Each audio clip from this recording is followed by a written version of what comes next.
She's going right there, eh? It's Denis here from Denis Outdoors. Just thought I'd give a quick little woodlot tour update, evolution. I just seen Lenny from Mercury Garage just did one. I thought that was a pretty good idea. Last week I watched Papa John's World. He did a little woodlot tour after I asked him to kind of do one.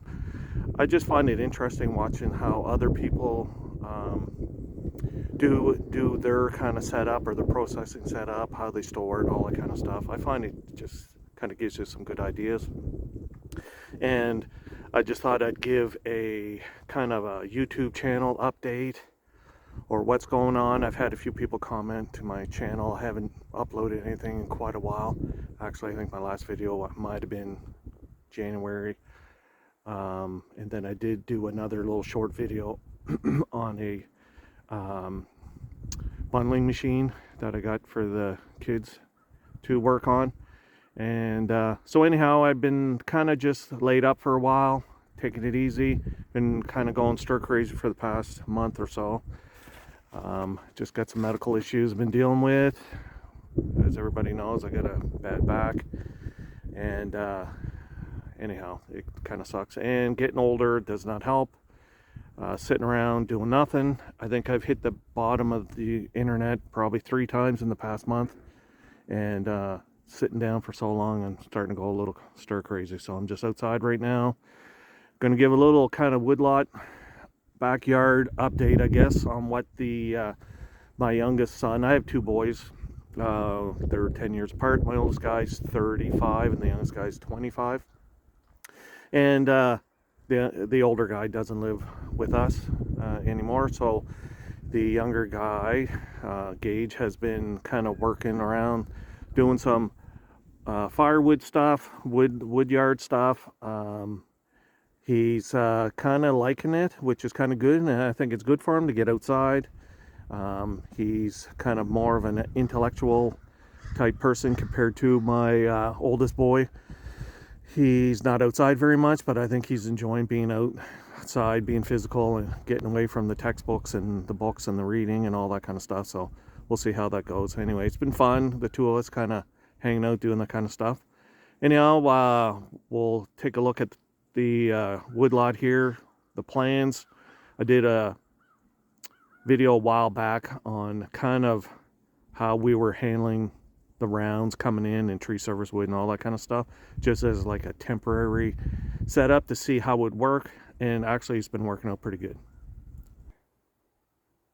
Okay, so this is one of the wood sheds, and that's pretty well all we have for softwood. And there's some softwood bundles that my son and my grandkids kind of made up with the Wolfridge Express wrapper. So the reason why I was letting this empty out, because I'm going to tear this shed down. It's actually kind of leaning we had on the back end there was a big maple tree right there. Well, you can see the stump. And part of the branches and all that kind of stuff have been breaking off for a while. And it actually, a big hunk fell on this shed, and another branch fell on that side over there a while back. So anyhow, got that all cleaned up. And like I said, I'm going to haul this shed out of here. And this is just on the back side of the shed. So this shed is going to be hauled out of here also to give some more room. Bunch of bladders, kind of get rid of. So this is part of the woodyard, sorry. So the other day, we split up a bunch of bundle wood. That's all softwood. And so my son was running the machine, and for some reason, I think Derek from Derek Stuff, maybe you could explain this or figure that out, but I think maybe this is not high enough, and it wasn't separating as well as it has in the past, or maybe all of these have to be back a little bit, I'm not sure. But I think what happened is these legs, and I know this is kind of wonky, this is just kind of like a with these straps. The straps are all loose, but these legs have sunk down because everything's kind of soft. So I think I'm going to raise that up. I'm wanting to put wheels on it so we can kind of move it around and transport it a little bit easier. But I think, yeah, that's what I'm going to have to do. I'm going to have to try to raise that up a little bit. And then that way they're not manhandling and everything. And just pick these up with the forklift. And then once this shed is out of here, this wood shed, and that shed's out of there, kind of open this up and have more room for storage. Because I think from now on, using the wood sheds for storing the firewood for my personal use for the house is going to stop, because I'm not going to be able to stack it anymore and just carrying, lugging wood and using wheelbarrows and all that kind of stuff. I think what the plan is now is to use these totes. So this is my 1165V split fire. It's pretty sad. Got it out in the weather like this. I had a tarp on it. Kind of hard to tarp it with that tall stem on there. I actually had that Rubbermaid tote that was inside the shed. That's what I had on there. I had the Rubbermaid tote upside down on the top of that and tried to tarp it all. And then we got a big gust of wind and it blew apart or blew off. Tarp's laying around somewhere. This was all encased in snow and ice.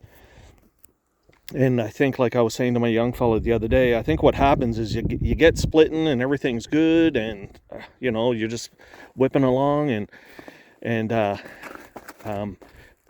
kind of not doing as a good job with the house cleaning. So now, like I mentioned, we threw that in there, because what's happening when you're splitting, you get all this bark and stuff. Now we're just going to push it off and try to get it in that bladder top, and then that way there you can kind of haul it away and dump it. I used to dump it over the bank, but we kind of have another plan for that. I'll show you that here in a sec. So it's worked out pretty good, actually. You can be staying here splitting. All the castaways, or the uglies, my son throws in there. The really bad ones go in there, which would be like campfire wood for up at the camp. This here would be bundle wood. And the only reason why this setup is this way right now is because he was doing hardwood. And then before that, he was doing softwood. So the softwood was, and this is all bundle grade, going into these 4 totes. There's a bunch of kindling sitting right there. Like I said, both of those sheds are going to be one shed will be tore out, and then the white shed will be moved right behind me, and I'll show you that in a sec. That shed there is just made out of pallets. I mean, I did a video on that quite a while ago. It's quite a few years ago. Anyhow, I think it's called like wood shed for $0. There was actually no money in that. The roof of that is actually dumpster lids from a dumpster company that threw the lids away. Anyhow, try to get through this without dragging on here, yakking too much. So what we have here is 2 steel tables, and there's a bit of a grade right here. So the tree service guys, they just dumped a load of this stuff, so they can just back right up here, dump it, and then it just kind of rolls onto this table, and this drops down a little bit, and you can roll that right on. I think eventually we're going to change all of this. I want to put like some type of a lip and only one opening. And so now I'm calling this a homemade kind of hopper. So I think also everything is going to move this way a little bit, because we're a little close to that bank. And what I'm going to do is pick up like Ohio Wood Burner. They have those, and Heath from Hard Working Man, they have those tailgate offloading kind of setups with the tarp. So I think what I want to do is build a kind of a hopper here with 2 sides, a 4x8 or 4x10 flat part, and then once they dump the service wood or tree service wood, then my son or my grandkids or whatever, they can just hand crank the wood and bring it towards you. And then once it's on this loading table, I mean, it's nothing to split it. it just basically drops down onto this conveyor and then whips up there and goes to those totes, or cages, I guess. That buzzsaw, I thought that was going to be set up there. That idea has changed, so I'll show you where that's going to go. It's going to go up on the bank up in here. Okay, this is where the tree service guys come back in.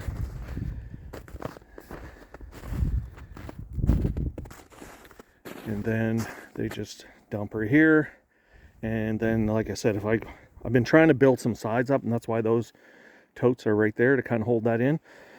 This was all like a little trial and error kind of thing. Learned a bit, and it actually has been working out pretty good. And with that little hand roller conveyor offloader jigger, I think that might work out pretty good also.